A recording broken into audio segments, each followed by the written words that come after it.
அவரு உண்மையாக இருக்கணும்லாம் தேவை கிடையாது. நாம் உண்மையாக இருக்கணும்.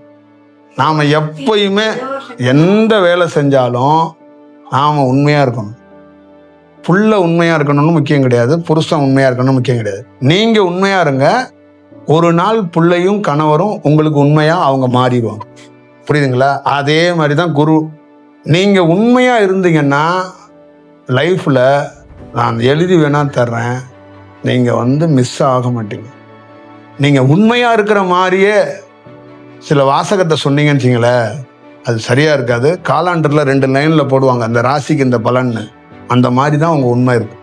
ஏன்னா அடுத்த நாள் அதே ராசி பலனை கிழிச்சு போட்டுருவோம் கீழே. அந்த மாதிரி ஆகி போயிடும். அது வேண்டாம். உண்மையாக நீங்கள் உங்களுக்குள்ள அந்த உங்களோட வேலையை, உங்களுடைய உருக்கத்தை அது செஞ்சீங்கன்னா சரியாது. உங்கள் வீட்டில் இருக்கீங்க, உங்கள் கணவர் உங்கள் குழந்தைகிட்ட எதிர்பார்ப்பு இல்லாமல் உங்கள் வேலையை கரெக்டாக பர்ஃபெக்டாக நீங்கள் செய்யுங்கன்னு ஒன்று இருக்குல்ல, உங்கள் ரோலை நீங்கள் சரியாக செய்யணும். உங்கள் ரோல் என்ன? அதை நீங்கள் வேலையாக இல்லாமல் பணிவிடையாக செய்யுங்க. எல்லா வேலையும் நான் தான் பார்க்குறேன்னு சொல்லிட்டீங்கன்னாவே அது உண்மை இல்லைன்னு அர்த்தம். அங்கேயே புட்டுக்கிட்டு விழுந்துருச்சுன்னு அர்த்தம் எல்லாம். புரியுதுங்களா? 4 நாள் சமைச்சிட்டு 5ஆவது நாள் உனக்கு இப்படியே பண்ணிட்டே எனக்கு என்ன வேலையா அப்படின்னு சொல்லிட்டீங்கன்னா அங்கே நீங்கள் உண்மையாக இல்லைன்னு தான் அர்த்தம்.